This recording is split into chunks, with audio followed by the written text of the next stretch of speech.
अश्विनी वैष्णव, मैं किरण रिजिजू, मैं हरदीप सिंह पुरी, मैं अनुराग सिंह ठाकुर, मैं ज्योतिरादित्य माधवराव सिंधिया ईश्वर की शपथ लेता हूँ कि मैं विधि द्वारा स्थापित भारत के संविधान के प्रति सच्ची श्रद्धा और निष्ठा रखूंगा।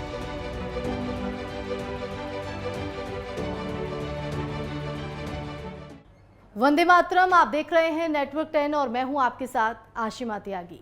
मोदी मंत्रिमंडल का विस्तार हुआ तो कई मंत्रियों को इस बार बाहर का रास्ता भी दिखाया गया। मोदी के नए सिपह सलारों में 43 दिग्गज नेताओं को जगह दी गई है तो नारायण राणे, अनुराग ठाकुर, ज्योतिरादित्य सिंधिया, मीनाक्षी लेखी, अनुप्रिया पटेल समेत कई युवाओं को इस बार टीम में अहम जिम्मेदारी सौंपी गई है। मोदी के नए सिपह सलार आखिर कौन कौन हैं, इस रिपोर्ट के जरिए जानते हैं।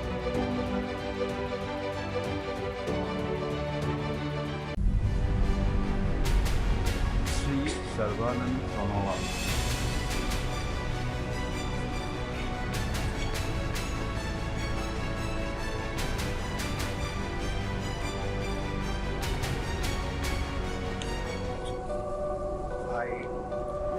I, Sarvanand Sonowal, do swear.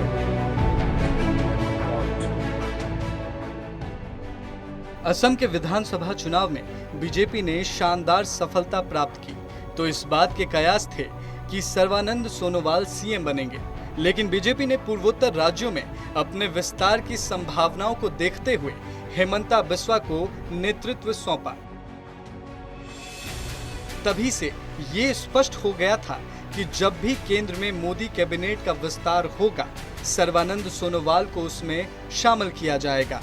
Sarbananda Sonowal ने असम में बीजेपी को मजबूत करने में अहम भूमिका निभाई है। 31 अक्टूबर 1962 में डिब्रूगढ़ में जन्मे सर्बानंद सोनोवाल असम के मुख्यमंत्री भी रहे। 2014 के चुनाव में उन्हें असम के लखीमपुर सीट से जीत हासिल हुई थी। केंद्र में उन्हें खेल एवं युवा मामलों का राज्य मंत्री बनाया गया। 2016 में जब असम में बीजेपी ने सत्ता हासिल की तो सर्बानंद राज्य के मुख्यमंत्री बनाए गए। उनके नेतृत्व में राज्य में चुनाव लड़ा गया, लेकिन बीजेपी ने रणनीतिक तौर पर कांग्रेस से आए हेमंता को आगे किया। इस तरह बीजेपी ने इस बात का आगाज भी किया कि दूसरे दलों से बीजेपी में आए नेता भी सीएम बनाए जा सकते हैं।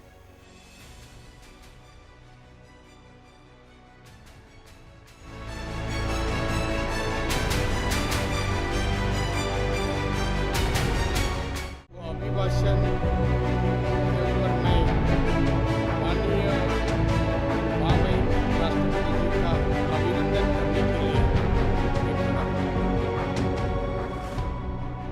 नारायण राणे किसी दौर में शिवसेना के तेज तरार नेता के तौर पर जाने जाते थे। शिवसेना में अपनी उपेक्षा के चलते और बाला साहेब ठाकरे के जरिए उद्धव ठाकरे को आगे करने पर उन्होंने 2005 में शिवसेना छोड़ी थी। इसके बाद वो कांग्रेस में शामिल हो गए थे। नारायण राणे कोंकण क्षेत्र के प्रभावशाली नेता हैं। एक समय नारायण राणे राज्य के सीएम भी रहे, लेकिन बाद में उनका बाल ठाकरे से मनमुटाव होता गया। कांग्रेस शासन में भी वो राज्य में राजस्व मंत्री रहे। कांग्रेस में वो इस बात की अपेक्षा करते रहे कि वरिष्ठता के आधार पर उन्हें सीएम प्रोजेक्ट किया जाएगा। राष्ट्रपति जी का अभिनंदन करने के लिए खड़ा माननीय सभापति महोदय। लेकिन बाद में जब कांग्रेस का जनाधार कम होता गया तो उन्होंने बीजेपी का दामन थाम लिया। नारायण राणे अमित शाह के करीबी माने जाते हैं। अमित शाह कोंकण में उनके एक आयोजन में भी शामिल हुए थे। नारायण राणे राज्य के प्रभावी नेता हैं। शिवसेना की राज्य में सरकार बनने के बाद बीजेपी को राज्य में राणे जैसे नेता के प्रभाव को और बढ़ाने की जरूरत थी। बीजेपी के लिए वो मराठा चेहरा होंगे। बीजेपी का ध्यान मुंबई महानगर पालिका के चुनाव में भी है। बीएमसी के चुनाव का अपना महत्व है। नारायण राणे के केंद्र में मंत्री बनने से बीजेपी के लिए चुनाव का आधार बन सकता है।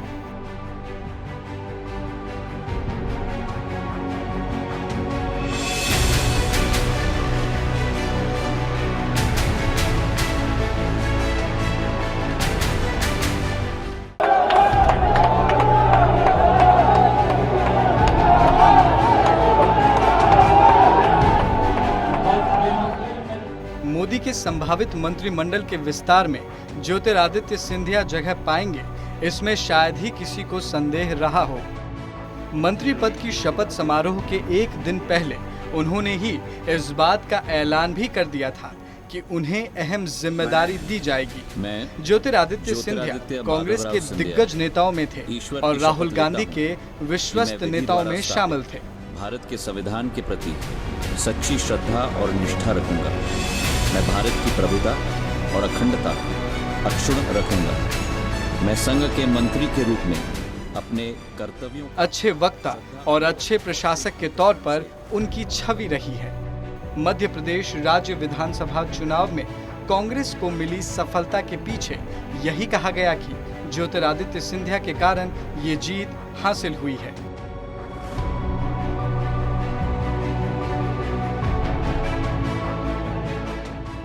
लेकिन हाईकमान ने कमलनाथ को सीएम बनाया। दूरियां तो पहले भी बनने लगी थी, लेकिन फिर सबको चौंकाते हुए सिंधिया ने अपने हाथों में कमल का फूल ले लिया। ज्योतिरादित्य सिंधिया कांग्रेस के वरिष्ठ नेता और पूर्व केंद्र मंत्री स्वर्गीय माधवराव सिंधिया के बेटे हैं। उनके दादा राजा जीवाजी राव सिंधिया ग्वालियर रियासत के अंतिम राजा थे। 1 जनवरी 1971 को जन्मे ज्योतिरादित्य की स्कूली शिक्षा दून स्कूल में हुई। उच्च शिक्षा उन्होंने हार्वर्ड कॉलेज से ली है। स्टैनफोर्ड विश्वविद्यालय से MBA किया है। 2001 में जब हवाई दुर्घटना में माधवराव सिंधिया का निधन हुआ तो उसके बाद ज्योतिरादित्य सिंधिया कांग्रेस से जुड़ गए। गुना की सीट पर ही वह चुनाव जीत कर आए। 2007 में ज्योतिरादित्य केंद्र में वाणिज्य एवं उद्योग राज्य मंत्री रह चुके हैं। 2009 में लोकसभा चुनाव में वह लगातार तीसरी बार चुनकर आए और केंद्र में मनमोहन सिंह सरकार में वाणिज्य उद्योग राज्य मंत्री बने। ज्योतिरादित्य सिंधिया मध्य प्रदेश में पार्टी का नेतृत्व चाहते थे, साथ ही उन्हें पार्टी में अपनी उपेक्षा महसूस हुई। लंबी तनातानी के बाद आखिर उन्होंने 10 मार्च 2020 को कांग्रेस नेता सोनिया गांधी को अपना इस्तीफा सौंपा था। इसके एक दिन बाद वो बीजेपी में शामिल हो गए थे। उनका प्रभाव था कि कमलनाथ की सरकार भी ज्यादा दिन चल नहीं पाई। इस समय वो भाजपा के सदस्य के तौर पर राज्यसभा के मेंबर हैं।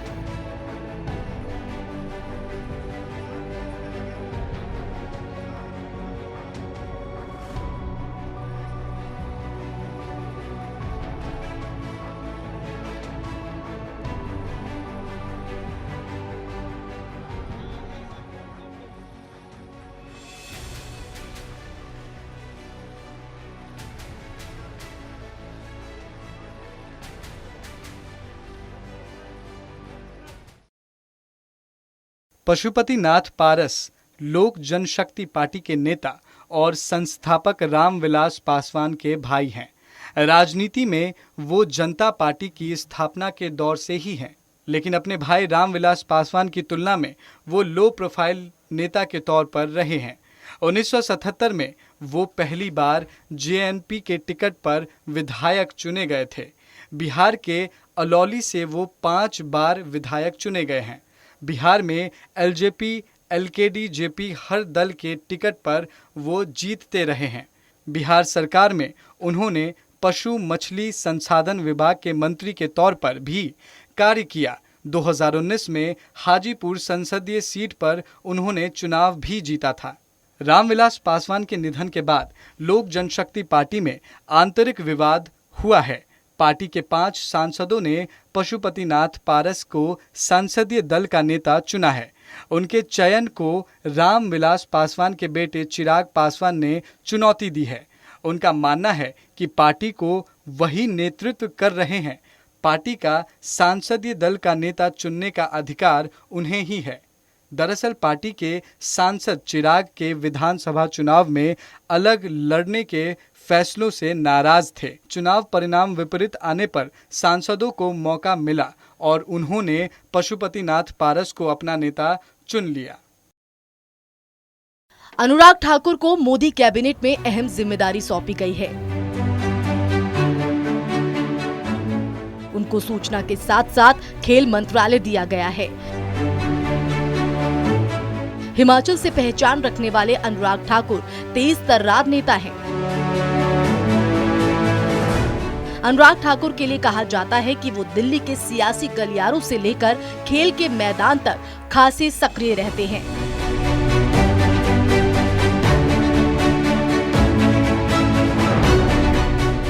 विपक्ष की निशानी पर रहे अनुराग ठाकुर ने एक दिग्गज नेता के पुत्र जैसे कटाक्ष से शुरू की अपने सियासी सफर को काबिलियत और परफॉर्मेंस के बूते मोदी सरकार के कैबिनेट मंत्री तक पहुंचाया है। अश्विनी वैष्णव को भी रेल मंत्रालय की जिम्मेदारी सौंपकर पीएम मोदी ने भरोसा जताया है। पीयूष गोयल के पास रेल मंत्रालय था, लेकिन अब अश्विनी वैष्णव इस जिम्मेदारी को निभाते नजर आएंगे। जोधपुर के रहने वाले अश्विनी ने एमबीएम से इंजीनियरिंग में टॉप किया था। आईआईटी कानपुर से एमटेक करते हुए सिविल सर्विस की परीक्षा में 26वीं रैंक हासिल की। साल 2006 में उन्होंने पूर्व प्रधानमंत्री वाजपेयी के निजी सचिव का पद छोड़ा। राजस्थान से राज्यसभा सांसद भूपेंद्र यादव को केंद्र की मोदी सरकार में पर्यावरण और श्रम मंत्रालय की जिम्मेदारी सौंपी गई। भूपेंद्र यादव राजस्थान के अजमेर शहर से संबंध रखते हैं। हरियाणा में जन्म लेने के बाद से भूपेंद्र यादव का लालन पालन और शिक्षा राजस्थान में ही हुई। भारतीय जनता पार्टी संगठन में वर्षों से जुड़े और अहम जिम्मेदारियों का निर्वहन करने वाले भूपेंद्र यादव दूसरी बार राजस्थान से राज्यसभा सांसद बने हैं। पार्टी संगठन में खास जगह रखने वाले भूपेंद्र यादव को अमित शाह का नजदीकी बताया जाता है। हालांकि राजस्थान में पार्टी संगठन में पूर्व मुख्यमंत्री वसुंधरा राजे के साथ भी उनके काम को याद किया जाता है। पेट्रोलियम मंत्री धर्मेंद्र प्रधान से उनके मंत्रालय का जिम्मा वापस लेते हुए उन्हें शिक्षा मंत्रालय की कमान सौंपी गई है। यानी प्रधान अब देश के शिक्षा मंत्री होंगे। पूर्व शिक्षा मंत्री रमेश पोखरियाल निशंक ने मंगलवार को अपने पद से इस्तीफा दे दिया था। 52 साल के धर्मेंद्र प्रधान पूर्व राज्य मंत्री देवेंद्र प्रधान के बेटे हैं। उन्हें साल 2017 में प्रमोट करते हुए कैबिनेट मंत्री बनाया गया था। तेलंगाना की सिकंदराबाद लोकसभा सीट से सांसद जी किशन रेड्डी ने जमीनी राजनीति करते हुए केंद्र में कैबिनेट मंत्री तक का सफर तय किया। रेड्डी ने मोदी मंत्रिमंडल में संस्कृति पर्यटन मंत्री के रूप में शपथ ली। इससे पहले वे केंद्र में गृह राज्य मंत्री के रूप में जिम्मेदारी निभा रहे थे। तेलंगाना के रंगारेड्डी जिले में 15 मई 1960 में जन्मे रेड्डी लोकसभा के लिए 2019 में चुने जाने पर राज्य मंत्री बनाए गए थे।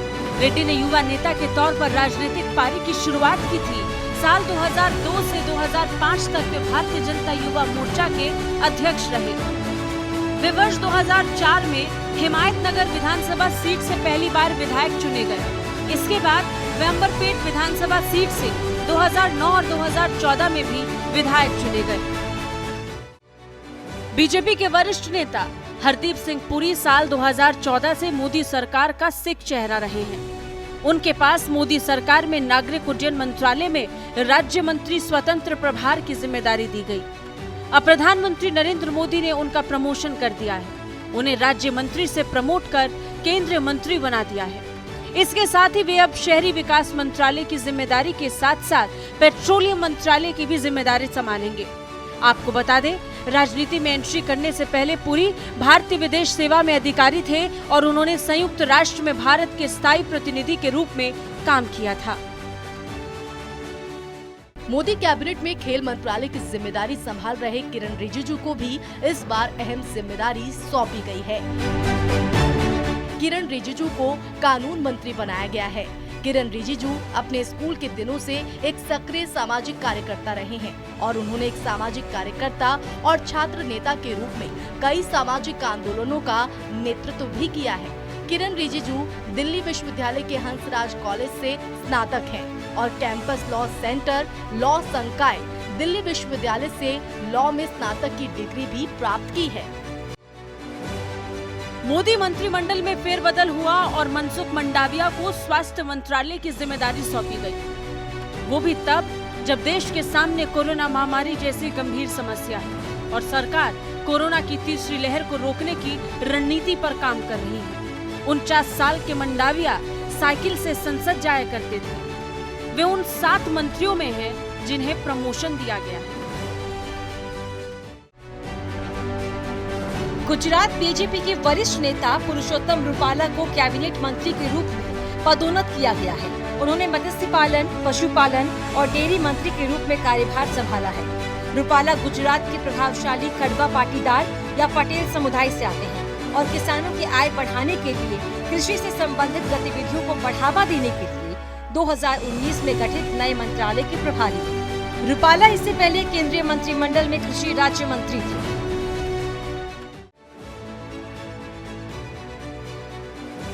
आर.के. सिंह को मोदी मंत्रिमंडल में ऊर्जा मंत्रालय सौंपा गया। केंद्रीय गृह सचिव पद से सेवानिवृत्त होने के बाद आर.के. सिंह आरा लोकसभा सीट से भाजपा के टिकट पर 2014 में पहली बार लोकसभा पहुंचे। पहली बार 2017 में उन्हें मोदी मंत्रिमंडल में शामिल किया गया था। 2019 के लोकसभा चुनाव में भी उन्होंने रिकॉर्ड मत से जीत दर्ज की थी।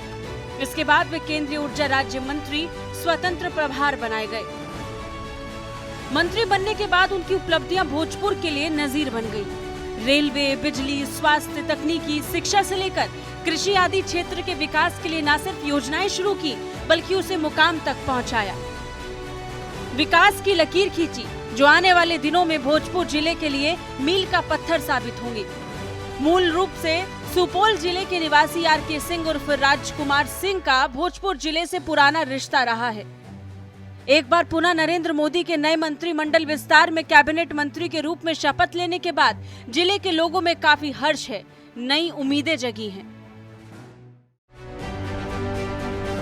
जेडीयू के राष्ट्रीय अध्यक्ष आर.सी.पी. सिंह ने बतौर केंद्रीय मंत्री शपथ ली। लोकसभा चुनाव के बाद से लगातार केंद्रीय मंत्रिमंडल में जगह बनाने को लेकर चल रही जद्दोजहद के बाद आखिरकार जेडीयू ने मंत्रिमंडल में जगह बनाई। साल 2004 के बाद जेडीयू के किसी भी नेता को केंद्रीय कैबिनेट में जगह नहीं मिली थी। आखिरी बार मुख्यमंत्री नीतीश कुमार ही केंद्रीय मंत्री बने थे। उनके बाद अब आर.सी.पी. सिंह को मंत्री बनाया गया है।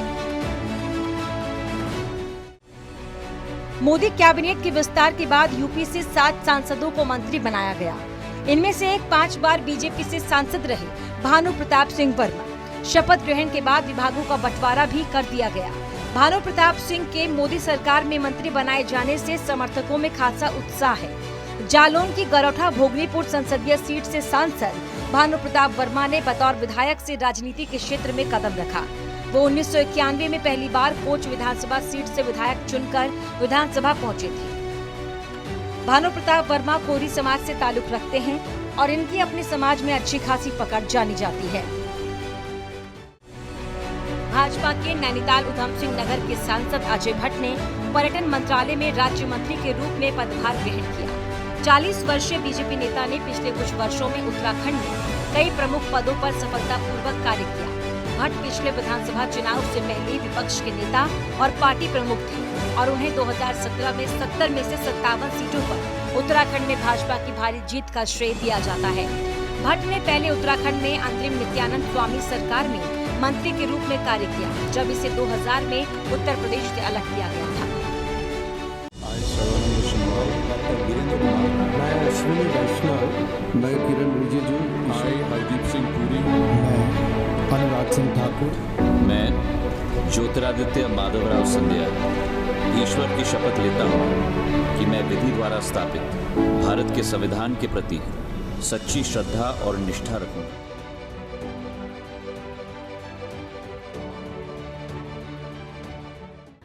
43 मंत्रियों में पीएम मोदी के वो खास नेता हैं जिन्होंने अपने काम के बूते अपनी जगह बनाई है और इस बार राज्य मंत्रियों में भी कई नाम ऐसे हैं जिसमें हर राज्य और वर्ग को तवज्जो दी गई है और विभाग भी इसी अनुसार बांटे गए हैं जिससे काम पर असर ना पड़े। केंद्र में प्रधानमंत्री नरेंद्र मोदी के मंत्री परिषद विस्तार में राज्य मंत्री के तौर पर शामिल कोडरमा की सांसद अन्नपूर्णा देवी कभी राजद प्रमुख लालू प्रसाद यादव की बेहद करीबी मानी जाती थी और वर्ष 2019 के लोकसभा चुनावों के ठीक पहले राजद के झारखंड प्रदेश अध्यक्ष का पद छोड़कर भाजपा में शामिल होने का उन्हें भारी पुरस्कार दिया गया। पहले तो उन्हें भाजपा का राष्ट्रीय उपाध्यक्ष बनाया गया और मोदी मंत्रिपरिषद में शामिल कर लिया गया। अन्नपूर्णा देवी ने वर्ष 2019 के लोकसभा चुनाव से ठीक पहले राजद को छोड़ भाजपा में शामिल होकर सभी को चौंका दिया था। लोकसभा चुनाव जीतने के बाद से सांसद अन्नपूर्णा देवी का कद भाजपा में लगातार बढ़ता रहा। मोदी कैबिनेट में इस बार गुजरात को खास तवज्जो दी गई है। सांसद दर्शन विक्रम जरदोश को कपड़ा और रेल मंत्रालय में राज्य मंत्री बनाया गया है। दर्शन विक्रम जरदोश सूरत से लोकसभा सांसद हैं। वो लगातार 3 बार संसद पहुंची हैं। सांसद के रूप में ये उनका तीसरा कार्यकाल है। वो सूरत नगर निगम की पार्षद भी रह चुकी हैं और गुजरात समाज कल्याण बोर्ड की सदस्य भी। उन्होंने सार्वजनिक जीवन में 4 दशकों तक सेवा की है। वो एक कला और सांस्कृतिक संगठन संस्कृति की निदेशक भी हैं। उन्होंने केपी फॉर्म्स कॉलेज सूरत में बीकॉम की पढ़ाई की है। केंद्रीय मंत्रिमंडल के दूसरे विस्तार में खेड़ा से युवा सांसद देवू सिंह चौहान को जगह दी गई। खेड़ा से दूसरी बार सांसद बने देवू सिंह चौहान को मोदी मंत्रिमंडल में पहली बार मंत्री बनाया गया। खेड़ा के नवागांव में 29 अक्टूबर 1964 को जन्मे चौहान ने इलेक्ट्रिकल इंजीनियरिंग में डिप्लोमा किया है। सांसद बनने से पहले वो वर्ष 2017 और 2012 में गुजरात विधानसभा में मातर सीट से 2 बार विधायक चुने गए। वर्ष 2009 के लोकसभा चुनाव में वो कांग्रेस के दिग्गज नेता दिनशा पटेल से सिर्फ 746 मतों से हारे। इसके बाद वो 2014 और 2019 में सांसद चुने गए। ऑल इंडिया रेडियो में इंजीनियर के रूप में काम कर चुके चौहान को गुजरात की राजनीति में युवाओं की पसंद माना जाता है। बंगाल में भारतीय जनता पार्टी के एक अनुभवी योद्धा और बांकुड़ा से सांसद डॉक्टर सुभाष सरकार लंबे समय तक प्रदेश में भगवा पार्टी का प्रबंधन संभालने वाले व्यक्ति रहे हैं। सुभाष सरकार को केंद्रीय मंत्रिमंडल में शामिल किया गया। उन्हें शिक्षा राज्य मंत्री बनाया गया है। तृणमूल कांग्रेस के कद्दावर नेता और राज्य सरकार के पंचायत मंत्री सुब्रत मुखर्जी को हराकर सरकार ने बांकुड़ा से 2019 में लोकसभा चुनाव जीता था। प्रदेश भाजपा के 2013 से उपाध्यक्ष रहे सरकार 2015 में अध्यक्ष पद के लिए दावेदार थे, लेकिन इसके बदले उन्हें महासचिव बनाया गया था। संगठन के व्यक्ति के रूप में प्रसिद्ध सरकार को 2017 में एक बार फिर से पार्टी के प्रदेश इकाई का उपाध्यक्ष बनाया गया।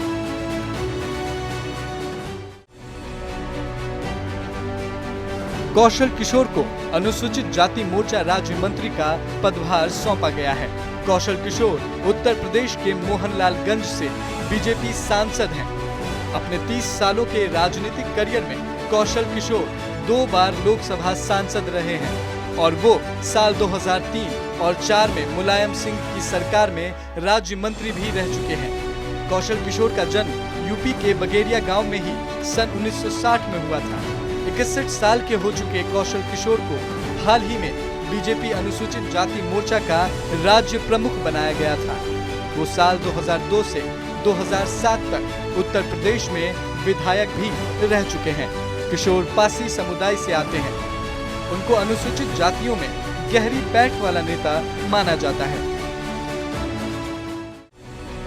नरेंद्र मोदी की टीम में जगह बनाने में मीनाक्षी लेखी सफल रही। इससे उनका सियासी कद बढ़ा है। दिल्ली की सियासत में उनकी अहमियत बढ़ेगी। साथ ही इनके मंत्री बनने से पार्टी को एक मजबूत महिला और पंजाबी नेता की कमी दूर करने में मदद मिलेगी। मीनाक्षी लेखी लगातार दूसरी बार नई दिल्ली संसदीय सीट से जीत हासिल कर चुकी हैं।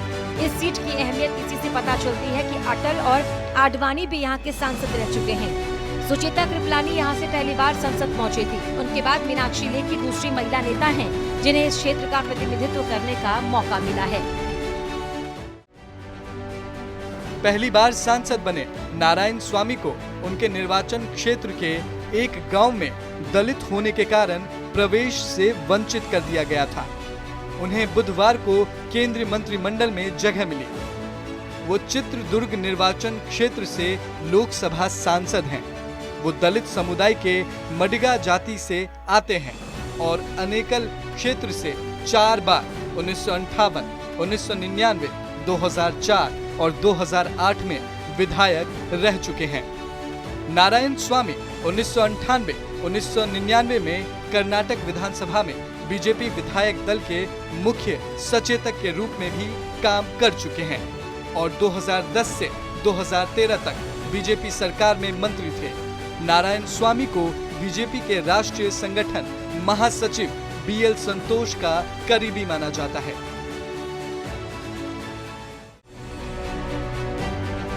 मोदी कैबिनेट का विस्तार हो चुका है। इस कैबिनेट विस्तार में यूपी से सांसद पंकज चौधरी को भी जगह मिली है। पार्षद से लेकर केंद्रीय मंत्रिमंडल में शामिल पंकज चौधरी 6 बार लोकसभा चुनाव जीत चुके हैं। सियासत में शालीन छवि के लिए मशहूर पंकज चौधरी गोरखपुर नगर निगम में पार्षद से अपने राजनीति का सफर वर्ष 1989 में शुरू किया था। वो उप महापौर रह चुके हैं। वर्ष 1991 में प्रदेश बीजेपी कार्य समिति में सदस्य के रूप में शामिल हुए। वहीं से सियासत में कद बढ़ना शुरू हुआ। 43 मंत्रियों को अब अपने विभाग में काम कर रिपोर्ट दिखानी होगी, जिससे कि अगली बार उनका बदलाव ना हो। बहरहाल अनुराग ठाकुर, ज्योतिरादित्य सिंधिया, किरण रिजिजू, मनसुख मांडविया, अश्विनी वैष्णव, हरदीप सिंह पुरी को अहम जिम्मेदारी देते हुए प्रधानमंत्री मोदी ने ये साफ कर दिया है कि इस बार युवाओं के कंधों पर उनको पूरा भरोसा है। देखा जाए तो यूपी के 7 नेताओं को मोदी कैबिनेट में जगह दी गई है, तो राजस्थान से 4 नेताओं को शामिल किया गया है। अगर बिहार की बात करें तो 2 नेताओं और झारखंड से 1 नेता को शामिल किया गया है। अब बदलाव के बाद सभी नेताओं को जमीन पर काम कर दिखाना होगा, क्योंकि जल्द विधानसभा चुनाव भी होने हैं और जनता की नजर अब उन्हीं नेताओं पर टिकी हुई है। और इसी के साथ इस खास पेशकश में बस इतना ही। आगे भी जारी खबरों का सिलसिला आप देखते रहिए नेटवर्क 10। जय हिंद। मैं अश्विनी वैष्णव, मैं किरण रिजिजू, I, हरदीप सिंह पुरी, मैं अनुराग सिंह ठाकुर, मैं ज्योतिरादित्य माधवराव सिंधिया ईश्वर की शपथ लेता हूँ कि मैं विधि द्वारा स्थापित भारत के संविधान के प्रति सच्ची श्रद्धा और निष्ठा रखूंगा।